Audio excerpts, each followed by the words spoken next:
So let's say you've done that and you now know that you're pretty confident that what you're adding doesn't belong anywhere else and it really deserves its own section.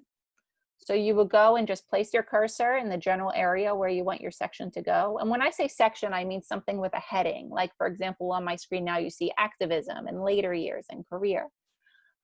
You would just, that's what I'm referring to by section. So let's say you want to add a heading.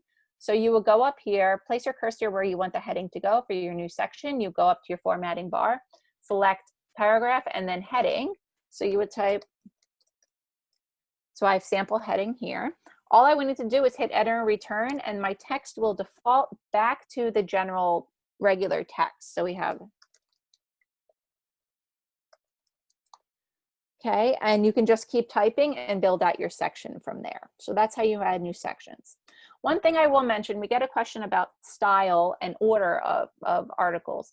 I do have a link on the event page to our what's called our manual of style, which has tips for how to arrange your sections.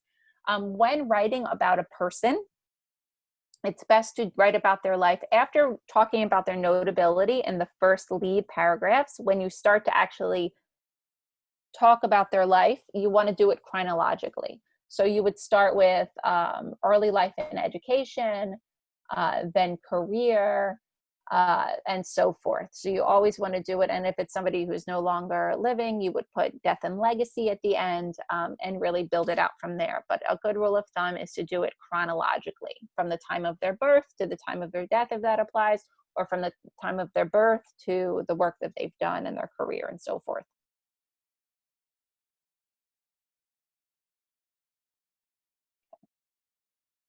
I'll go back to the presentation.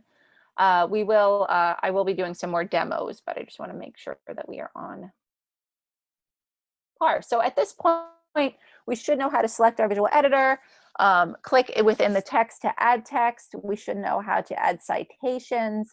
We should know how to add hyperlinks, and we should know at least have an introduction to how to add sections.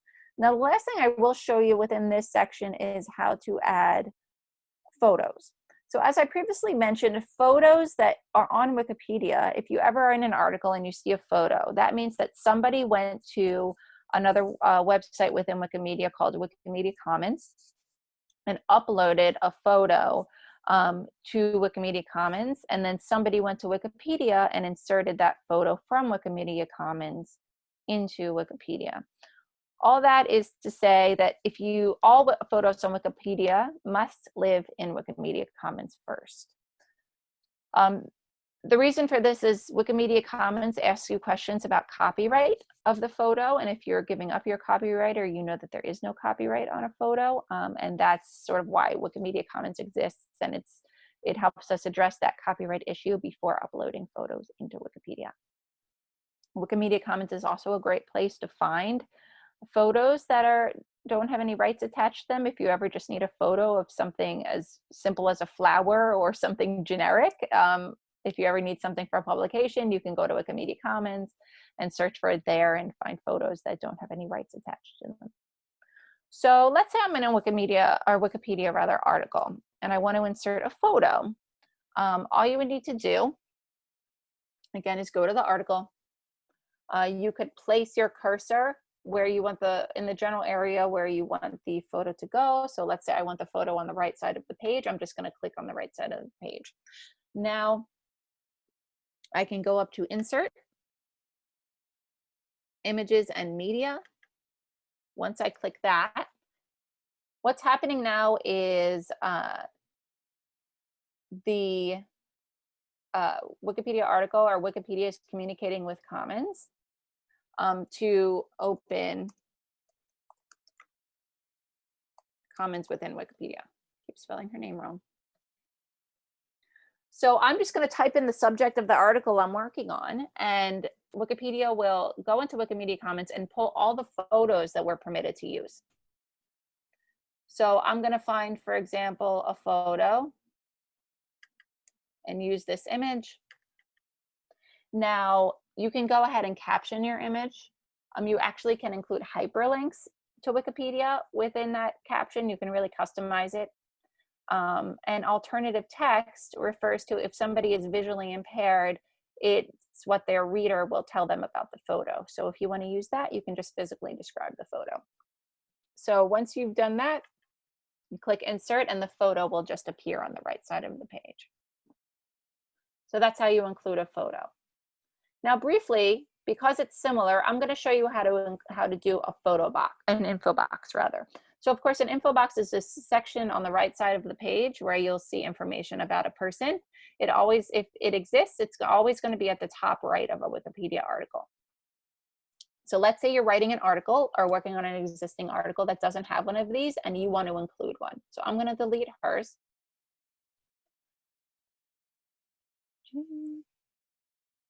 Okay, so all you would need to do is place your cursor just like we did with the image. Place your cursor where you want that to go. The info box again, which is at the top right. You will click on insert. This time you're going to click on template. Now this is one of those things that's not as intuitive, so it may take a bit of practice. You would click on template and you would need to type info box person. Okay. And select that. And now you can build out your info box. So it's going to start with a default, for example, name. If you want to add more information to your info box, you would click more information, find all the fields you would like to include about that person: birth date, birthplace, place of work, cause of death, nationality, other names that they're known by, their education. You can really just select from this list and it will add fields to your info box. You'll complete the fields, click insert, and your info box will be generated. Again, this is one of those things, it's a little more advanced if you're new to working with Wikipedia, because you need to know that when you want to insert one, you need to go to insert template and type info box. Okay, and you can select person. If it's a place, of course, you could write info box place, settlement place, that sort of thing, and find what you're looking for. Okay, there is a question here. Again, if there are any questions that come up that we do not get to, we will have a chance to go over all of them at the end. Okay, so we will review at the end. There's a question: how do I, what if you want to add a new photo that isn't already in Wikipedia? I will go over how to actually add photos to Wikimedia Commons. At the very end of the presentation, we go over how to add photos to Commons, and photos from Commons are the ones that ultimately are uploaded from Commons into Wikipedia. So I will show you how to do that. Okay, so we've previously discussed this briefly, but if you are ever in an article and you want to add a category to the bottom of the article, all you would need to do is scroll down, in many cases out of editing mode, just in regular read mode. Scroll down and click on the plus sign, and you can type the name of the category that you would like to add this article to.